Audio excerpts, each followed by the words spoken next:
Professor Neelu Ramatra, Directorate of Distance Education, Professor Arvind Jasrotia, Registrar, University of Jammu, Dr. Meenakshi Kilam, Directorate of Internal Quality Assurance, Dr. Dawood Iqbal Baba, the Director of Sports and Physical Education, Shri Ranjit Kadra Sahib, Dr. Imran Farooq, and friends from media fraternity.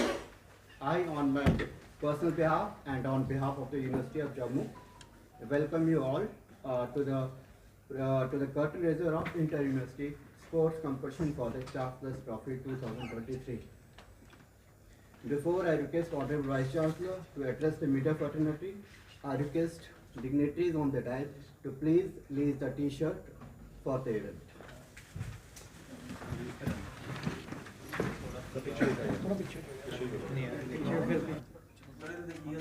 आज आपको किनारे कर दिया है इन लोगों ने। हमने किनारे से सबका ले लिया।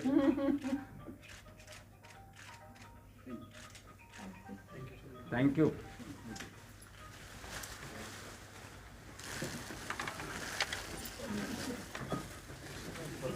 पीछे भी होना चाहिए।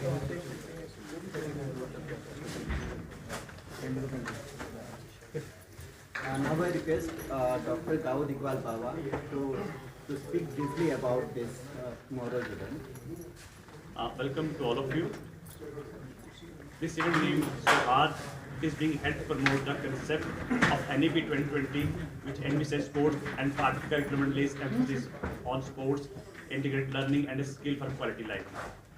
In the said event, about 550 players from 8 institutions, in which 7 universities of Jammu and Kashmir Union Territory, and this is a special occasion for the first time that students of Directorate of Distance Education as a team, they are also participating in this tournament.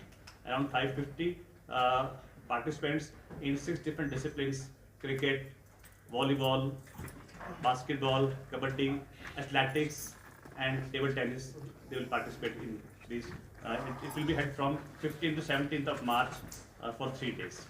Tomorrow the inauguration is around 11 a.m. in which Honorable Lieutenant Governor of Jammu and Kashmir shall be the chief guest for the occasion. Yes. Now I request Honorable Vice Chancellor to kindly address the media fraternity.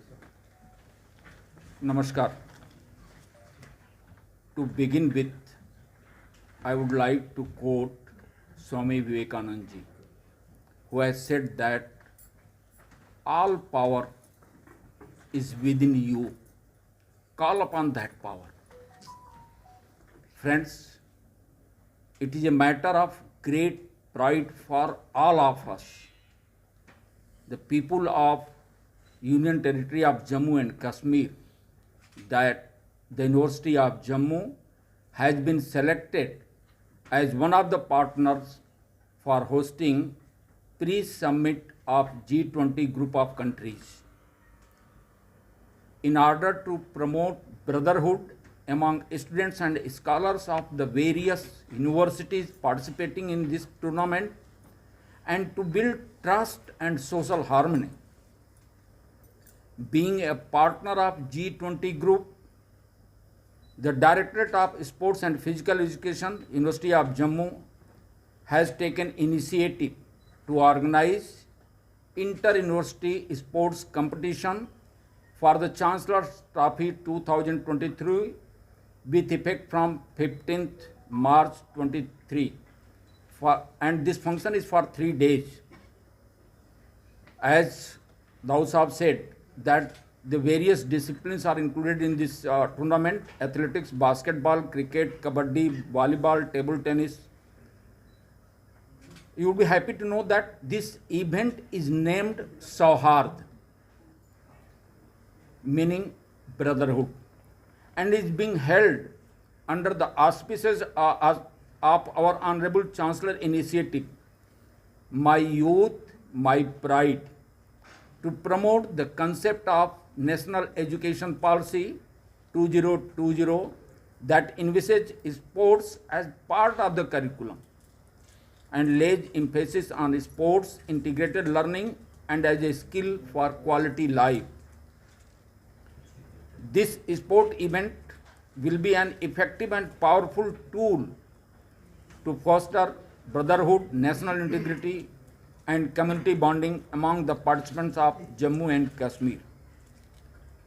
In the said event, more than 550 participants from the University of Kashmir, Cluster University of Kashmir, Islamic University of Science and Technology, Cluster University of Jammu, Sri Mata Vaishno Devi University Katra, Baba Ghulam Shah Badshah University Rajouri, they are expected to participate. I firmly believe that academic and sports activities are complementary to each other. It helps in character building, developing leadership ability, time management, addition of values, disciplines, mutual trust, and more importantly, brings positive outlook of life.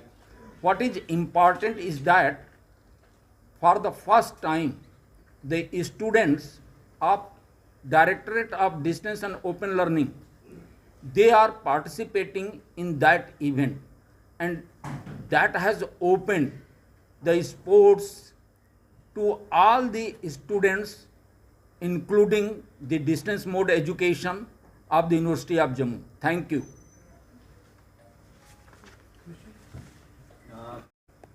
थोड़ा देख लें हम आपको जी। Sir मैं विशाल हूँ sir Uni से। जी जी। मेरे 2-3 सवाल रहेंगे सर। सबसे पहले तो सर मुझे ये जानना है कि जैसे भारत की अगर हम बात करें तो पिछले 5-6 सालों का अगर हम ढांचा देखें खेलों का, उनमें काफ़ी ज़्यादा बदलाव हमें देखने को मिला है। भारत सरकार जो है खेलों को एक बहुत ज़्यादा महत्व जो है वो दे रही है पिछले 5-6 सालों में, और उसका असर पूरे हिंदुस्तान में दिख रहा है। उसका असर हमें ओलंपिक्स में भी दिखा। तो सर किसी भी काम को करने के लिए उसकी नीति तैयार करनी पड़ती है। अगर हम स्पोर्ट्स पॉलिसी की बात करें तो पहली स्पोर्ट्स पॉलिसी 1984 में बनी थी भारत की, अमेंडमेंट्स 2001 में हुई थी, 2007 में हुई। पिछले साल नेशनल स्पोर्ट्स डे के ऊपर आपकी स्पीच अगर याद करूँ तो आपने कहा था कि स्पोर्ट्स पॉलिसी यूनिवर्सिटी की आ रही है। तो सर वो कब तक जो है वो पब्लिक डोमेन में होगी, तो उसके जो मेन की फीचर्स क्या रहेंगे ताकि स्पोर्ट्स को और बढ़ावा यूनिवर्सिटी को मिल सके? ठीक है। Specific questions that would be addressed by the Director of Sports Council, but I would like to inform, and I am happy to inform rather than to say, that the Jammu Kashmir government has sanctioned, if I am correct, 40 crore rupees to develop a sports complex at Kathua campus. 40 crore. So that speaks a lot about the initiatives being taken by our Honorable Lieutenant Governor to promote the sports in Union Territory of Jammu and Kashmir. As far as policy is concerned, विशाल जी, जैसे आपने कहा कि national sports day पे हमारे honourable vice chancellor साहब ने announcement की थी कि जैसे जम्मू यूनिवर्सिटी में स्पोर्ट्स को लेकर कोई पॉलिसी उससे पहले ऐसा नहीं थी, और जो उन्होंने अनाउंसमेंट की थी कि बड़ी जल्दी ही स्पोर्ट्स पॉलिसी जो है जम्मू यूनिवर्सिटी की जो बनाई जाएगी और लागू की जाएगी। आपको जानकर हार्दिक प्रसन्नता होगी कि स्पोर्ट्स पॉलिसी का ढांचा जो है पूरा बन चुका है, और जैसे हमारी डिफरेंट बॉडीज़ होती है, एकेडमिक काउंसिल पे सिंडिकेट काउंसिल, जैसे जो नेक्स्ट हमारी एकेडमिक काउंसिल है उसमें ऑलरेडी उसके जो आइटम के लिए जो है स्पोर्ट्स पॉलिसी जो है उसमें जा चुकी है, और आने वाले टाइम में मुझे लगता है कि अगर सब ठीक रहा तो नेक्स्ट सेशन जो हमारा एकेडमिक सेशन 23-24 जो होगा उसमें जो है जो एडमिशन जो होगी उसमें स्पोर्ट्स पॉलिसी जो ऑलरेडी लागू हो चुकी होगी।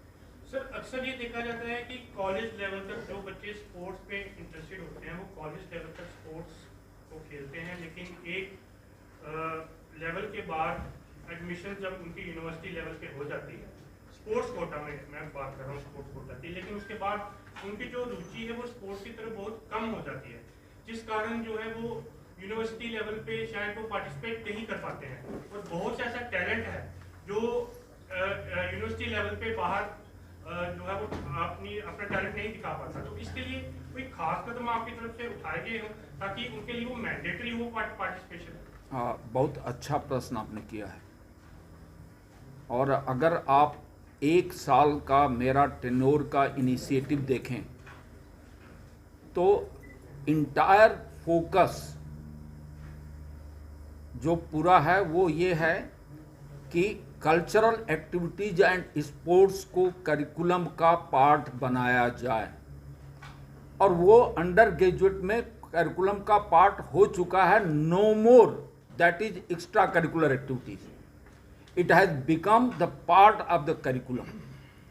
सेकेंड, अभी आप साथ देख रहे होंगे, चल भी रहा है, हमने 12 क्लब्स बनाए हैं और उन क्लब्स की एक्टिविटी चल रही हैं। एकेडमिक काउंसिल जो with in a month Jammu university में होने वाली है, उसमें हम लेके जा रहे हैं कि कल्चरल एक्टिविटीज या स्पोर्ट्स में अगर कोई बच्चा other than sports students, even अगर ज्वालजी का लड़का स्पोर्ट्स में कुछ करना चाहता है तो उसको वह फ्लेक्सिबिलिटी रहनी चाहिए, उसका वह क्रेडिट मिलेगा। अगर वो एक पेपर ज्वालजी की जगह पर एक स्पोर्ट्स का कोई कच करता है, कितने आवर्स किया, आवर्स के आधार पर क्रेडिट डिसाइड होगी और उसको बेनिफिट मिलेगी। तो जितनी फ्लेक्सिबिलिटी, क्यों फ्लेक्सिबिलिटी की बात हम कर रहे हैं, क्योंकि let it be decided by the students, उसका इंटरेस्ट क्या है। अगर वो ज्वालजी बॉटनी के साथ एक पेपर म्यूजिक का करना चाहता है, एक कुछ कोर्स स्पोर्ट्स का करना चाहता है, तो वो फ्रीडम उसको मिलनी चाहिए। And that is required for holistic development of young mind, that is required for trust building, that is required for time management, that is required for discipline, that is required for social harmony.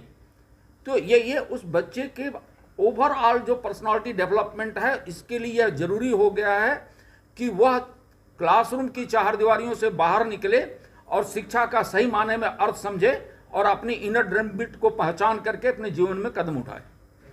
Sir, अगर मैं गलत नहीं हूँ तो शायद Jammu university ऐसी university बनी है जम्मू कश्मीर में जिसके पास पहला अपना सिंथेटिक ट्रैक है। एक ट्रैक जो है वो कश्मीर में ऑलरेडी अंडर प्रोग्रेस है, वो बन रहा है, लेकिन जम्मू रीजन में जो वो जम्मू यूनिवर्सिटी का ही अपना ट्रैक है।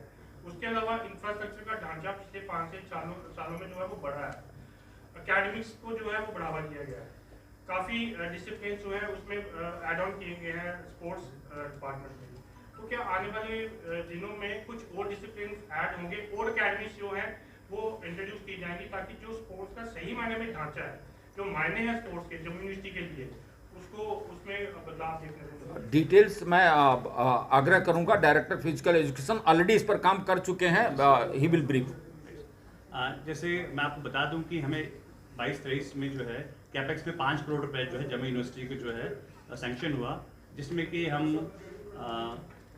अलग से एक पवेलियन क्रिकेट के लिए बना रहे हैं, हम सिंथेटिक हैंडबॉल कर रहे हैं, हमारा जो बास्केटबॉल जो उसको दोबारा से जो सिंथेटिक कर रहे हैं, हम खो खो के लिए जो आज तक आप देखा खो खो हमेशा आज तक यहाँ पे मिट्टी पे होता था, उसके लिए भी जो है हम सिंथेटिक खो खो जगह बॉक्सिंग का अरीना नया तैयार हो रहा है उसमें। और सबसे बड़ी बात है कि फ्लड लाइट्स जो कि जम्मू यूनिवर्सिटी में जो है आने वाले टाइम पे 1 या 2 साल में आप देखें कि डे एंड नाइट मैचेस जो है पॉसिबल हो पाएंगे, उसके लिए भी और जो हमारे पास कैपेक्स से पैसा जो है ऑलरेडी जो है सेक्शन हो चुका है और उसके टेंडर्स भी हो चुके हैं। और अभी पिछले दिनों ही जैसे रोलर स्केटिंग में हमारे बच्चे जो है ऑल इंडिया में जो है विनर साइड ट्रॉफी लेके हैं ऑन स्पॉट। सर की इंस्ट्रक्शन थी, बच्चों की डिमांड थी कि यहाँ पे रिंग होना चाहिए हमारे पास जो है रोलर स्केटिंग के लिए, यहाँ पे रिंग नहीं, और उसके लिए ऑलरेडी सर ने इंस्ट्रक्शन दी है कि उसके लिए प्रपोजल बनाया जाए लॉन टेनिस, और उसके लिए जो है हम जो है ऑलरेडी प्रपोजल पे काम कर रहे हैं। और आने वाले टाइम में मुझे लगता है कि ऐसी कोई ऐसी गेम नहीं होगी।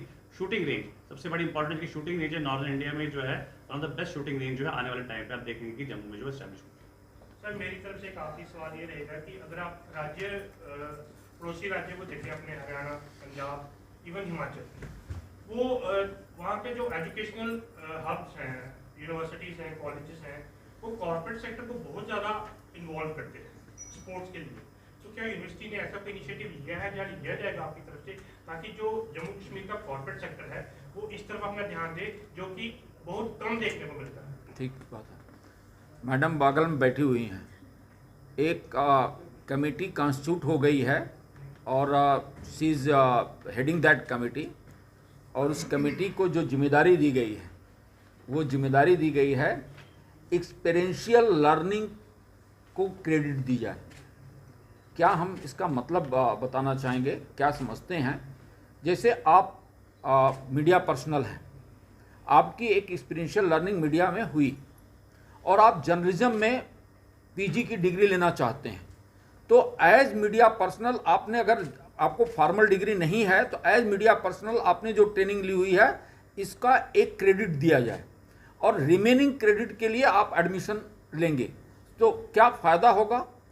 ऐसे हम चाहते हैं कि कॉरपोरेट और एकेडमिया का इंटरेक्शन बढ़े तो संभव नहीं होगा जब तक कॉरपोरेट यूनिवर्सिटी सिस्टम को ओनरशिप उसके पास न जाए। तो आप जिस दिन जम्मू यूनिवर्सिटी में आकर के एडमिशन जर्नलिज्म डिपार्टमेंट में लेंगे तो यूनिवर्सिटी को की ओनरशिप आपके पास आ जाएगी और आपका जो एक्सपीरियंस है उसका क्रेडिट आपको मिल जाएगा। तो आपको 2 साल पढ़ने की जरूरत नहीं पड़ेगी। आप अगर 180 का कोर्स है और आपने 80 क्रेडिट वहाँ से ले लिया तो केवल 100 क्रेडिट का ही आपको क्लियर करना है। उसी तरह से जो इंडस्ट्री कॉर्पोरेट लाइफ के लोग हैं उनकी एक्सपीरियंशियल लर्निंग को हम क्रेडिट देंगे ताकि चाहे वो तो वो हमसे जुड़ सकें। आर्मी हुआ, बीएसएफ हुआ, इंडस्ट्री हुई, कॉर्पोरेट से लोग हुए और इससे एकेडमिया, इंडस्ट्री, कॉर्पोरेट का इंटरेक्शन बढ़ेगा और इंक्लूडिंग स्पोर्ट्स। कोई और सवाल कोई पूछना चाहता है? मैं मैम से एक सवाल पूछूंगा। सर ने तो बता दी कि कैसा लग रहा है, मैम आपको कैसा लग रहा है as a distance first time collaborate करके? Yes, I think thank you for asking me this question. मुझे दिल से बहुत अच्छा लग रहा है इन द सेंस के जो डिस्टेंस एजुकेशन के स्टूडेंट्स हैं उनको पहली बार 47 साल की हिस्ट्री ऑफ द यूनिवर्सिटी में पहली बार ऑनरेबल वाइस चांसलर साहब की जो विजन है उसके तहत के बाउंड्रीज नहीं होनी चाहिए। सो डिस्टेंस एजुकेशन के स्टूडेंट्स को ये मौका मिल रहा है कि वो फील्ड में आके एक अलग से पूरे टीम बनी है और मैं इसके लिए डॉक्टर दाऊद का भी धन्यवाद कहूँगी कि इन्होंने ट्रायल्स कंडक्ट किए। तो हमारे नियरली 100 स्टूडेंट जो डिफरेंट एथलेटिक्स स्पोर्ट्स हो रही हैं उसकी अलग अलग मैन एंड वेमेन जो टीम्स बनी हैं उसमें डायरेक्टरेट ऑफ डिस्टेंस एजुकेशन के nearly 100 students who have been selected on the basis of trials. We had a response of about nearly 500 students जिन्होंने ये इच्छा जाहिर की कि हम टीम्स का हिस्सा बनना चाहते हैं। और 11 जो मार्च को ट्रायल्स जो है मॉर्निंग में स्पोर्ट्स विभाग जो है इसने कंडक्ट किए। सो उनको उस ट्रायल्स की बेसिस पे वो टीम्स बनी हैं। कल ही मेरे पास वॉलीबॉल बॉयज़ की टीम जो आई और उनकी यही जो उनके चेहरे पे जो खुशी थी, आई थिंक यूनिवर्सिटी कामयाब हुई है इस कम से कम इस दायरे में कि हम बच्चों की खुशी जो कि उनके अंदर रह जाती है, दब जाती है। स्पोर्ट्स या कल्चर एक ऐसा माध्यम है जो कि पर्सनालिटी को पूरे तरीके से निखार करता है और मैं इसके लिए वाइस चांसलर साहब का भी धन्यवाद करती हूँ और स्पोर्ट्स एंड एजुकेशन जो डिपार्टमेंट है उनका भी धन्यवाद करती हूँ कि उन्होंने उन लोगों के उन स्टूडेंट्स के बारे में भी सोचा और उनको साथ लिया जिनके बारे में 47 साल में अभी तक ये कभी भी सोचा नहीं गया था। सो मैं ये समझती हूँ कि स्पोर्ट्स के माध्यम से, कल्चर के माध्यम से जो लोग डिस्टेंस एजुकेशन और ऑनलाइन एजुकेशन से भी जुड़ते हैं और इस वक्त मैं ये भी कहना चाहूँगी कि नेशनल एजुकेशन पॉलिसी 2020 जो बोल्डली ये कहती है कि फ्लेक्सिबिलिटी को प्रमोट करिए और अपनी पेस पे चलिए और अपने चॉइसेस को एक्सप्लोर करिए। तो I think university of Jammu through this effort of the sports and physical education का जो डिपार्टमेंट है has taken a big leap in showcasing. वो शोकेस किया जा रहा है कि हम NEP के दायरे में रहकर सब लोग जो यूनिवर्सिटी ऑफ जम्मू के साथ जैसे 13,000 स्टूडेंट इस वक्त डायरेक्टरेट ऑफ डिस्टेंस एजुकेशन के माध्यम से पढ़ाई कर रहे हैं। तो 13,000 की पॉपुलेशन को उसमें से 100 बच्चों को भी वो योगदान देने का मौका मिल रहा है, अपनी प्रतिभा को निखारने का मौका मिल रहा है, बताने का मौका मिल रहा है कि हम भी कुछ कर सकते हैं, हमारा ये इंटरेस्ट है। I think it's a big compliment and a big leap in the history of Jammu university. और बार बार मैं ये कहूँगी कि मैं खुश नसीब अपने आप को समझ रही हूँ कि मैं इस मोमेंट का, इस हिस्टोरिक मोमेंट का हिस्सा हूँ। And thank you very much for this vision to the honourable vice chancellor. कोई सवाल कोई पूछना चाहता है?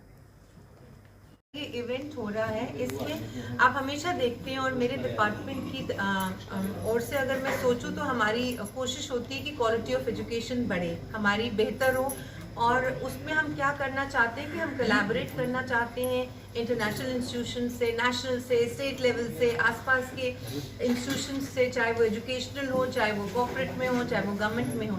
लेकिन वो सब करने के साथ साथ जो ज़्यादा हमें करने की ज़रूरत थी वो थी अपने अंदर झांकना और अपने अंदर हम लोग आपस में कोलैबोरेट करके कोई एक्टिविटी करें, और वो ही इस इवेंट में हम कामयाब हुए हैं करने के लिए। हमारा directorate of physical education, sports and physical education, director of distance education, directorate of internal quality assurance, हम तीनों एक साथ आए हैं इस इवेंट को करने के लिए under our vice chancellor and our registrar. Now I request Shri Ranjit Kalra Saab to deliver formal vote of thanks, please. I think it's a matter of great pride and honor for us that we are organizing this mega event under the leadership of the Honorable Vice Chancellor Professor Umesh Rai. It's a one of its kind initiative, and I, on behalf of the Honorable Vice Chancellor and all the senior members of the organizing committee, Professor Neelu Romitra, Dr. Meenakshi Killam, the Registrar, Professor Arvind Jasrotia, Dr. Daud, Dr. Imran Farooq, Vinay Tusuji, and everybody. Would like to thank all of you, as the Honorable Vice Chancellor has just requested that we are fortunate that we receive your cooperation, and we would hope that we continue to receive your cooperation and support in these kinds of initiatives. It's a great visionary initiative of the Honorable Vice Chancellor to give a platform to the students of the various universities and higher education institutions to come together through the medium of sports to build camaraderie, friendship, and promote fraternity and brotherhood. So I think this is going to be a great event, hopefully, and we hope that we see great coverage in future. I once again thank you all for coming here. Thank you very much.